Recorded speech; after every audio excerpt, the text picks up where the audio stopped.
Hello, my good people. How are you doing? How is the going? Welcome back to my YouTube channel.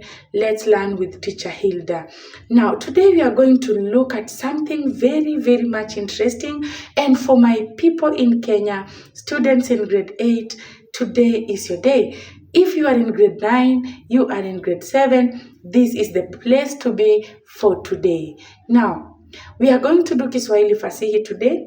And please make sure you keep watching, subscribe, like and share as much as you can. Naam, barabara kabisa kwa wanafunzi wa grade ya 8 hapa nchini Kenya. Leo tutaangazia hadithi za visasili. Neno visasili linatokana na maneno mawili. Neno la kwanza likiwa visa, neno la pili likiwa asili. Basi neno asili humaanisha chanzo. Visa ni hadithi. Hivyo basi, neno lenyewe likiwekwa pamoja linakuwa visasili, ya kwamba visa vinavyoeleza chanzo cha kitu. Hadithi zinazoonyesha matukio ya kuelezea jinsi mambo yalivyoanza kufanyika. Ukiangalia hali fulani, ilianza vipi kufanyika? Ukiangalia maumbile pengine ya mnyama au kitu fulani, yalianza vipi kuwa hivyo. Kwa hivyo visasili ni hadithi zinazoonyesha chanzo cha maumbile, chanzo cha tabia au chanzo cha hali fulani. Iwapo sitatumia neno chanzo, nitatumia neno asili. Iwapo sitatumia neno asili, nitatumia neno chimbuko. Hadithi ambazo zinaonyesha chanzo, asili au chimbuko. Hivyo basi, jamii tofauti zina hadithi mbalimbali za kuonyesha jinsi ambavyo hali fulani, matukio fulani au maumbile yalivyobadilika na kuanza kuwa jinsi yalivyo hivi sasa. Kuna hadithi mbalimbali, unapozisoma unapata kwamba hadithi hizo zinakuelezea jinsi mambo yalivyoanza kufanyika. Naam mwanafunzi, popote ambapo unanipata, ninasema hivi, kuna hadithi ambazo unazisoma kuanzia mwanzo au hadi mwisho, au pengine mtu anakuhadithia hadithi fulani, kisha ukifuatilia hayo matukio, unapofika mwishoni mwa hadithi hiyo, unagundua ya kwamba mtu huyu amekuelezea chanzo cha tabia fulani, chanzo cha maumbile fulani, chanzo cha hali fulani. Hapo mwisho wa hiyo hadithi utakuwa na majibu. Kwa nini pundamilia ana milia ya rangi nyeusi na nyeupe? Utapata unajibu la ni kwa nini basi ng'ombe anaishi nyumbani na mwanadamu? Utajipa jibu, utapata kwamba unajibu jinsi ambavyo mbwa na paka walianza kuwa maadui. Kwa hivyo hadithi za aina hiyo zinaitwa visasili. Tulipokuwa wadogo, bila shaka hata nawe hapo mahali ambapo ulipo, ninajua pengine umefikiwa na hadithi ya inayoonyesha chanzo cha uhasama au uadui kati ya mwewe na kuku. Hiyo hadithi najua umepatana nayo. Ninajua bila shaka hadithi ya chanzo cha uadui wa kuku na mwewe. Hiyo hadithi umeipata. Unaambiwa ya kwamba hapo zamani za kale, kuku na mwewe walikuwa marafiki wa chanda na pete. Waliwalea watoto wao pamoja. Ya kwamba ilipokuwa zamu ya kuku kuwalinda watoto wote, kuku angefanya kazi hiyo vizuri kabisa. Ilipofika zamu ya mwewe kufanya kazi hiyo ya kutunza watoto wote, basi mwewe angeifanya vizuri kabisa. Kisha pakatokea shida wakati mmoja. Kwamba kuku alienda kumwomba mwewe wembe ili aweze kukata kucha za wanawe, vifaranga wake. Basi alipomaliza kukata kucha za vifaranga wake, wembe huo kwa bahati mbaya ukapotea. Naye mwewe alipokuja kuchukua wembe wake, kuku akamwambia eti wembe ulipotea, haujulikani ulipo.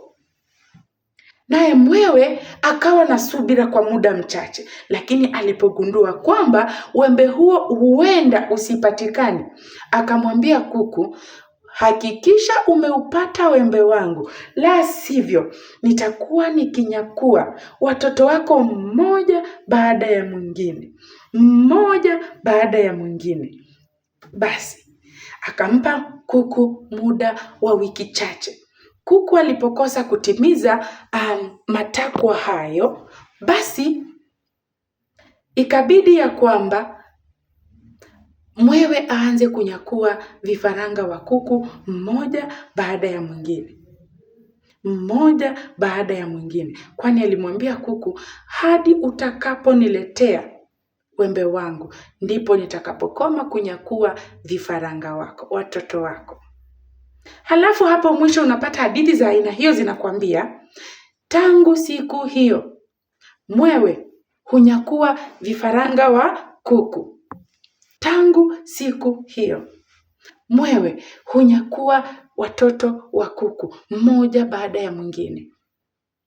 Tangu siku hiyo kuku anapomwona mwewe huwa anakimbia na kuwaficha wanawe kwenye mbawa zake. Huo ni mfano wa hadithi za visasili. Kwa hivyo hizo hadithi umegundua kwamba wakati mwingi zina mianzo maalum na pia huwa na mwisho maalum. Zinaanza kwa namna fulani hapo zamani za kale, kisha zinakamilika kwa mtindo maalum pia tangu siku hiyo. Ama wakati mwingine wanakuambia hadi leo hii kuku anapomwona mwewe hukimbia na kuwaficha wanawe kwenye mbawa zake.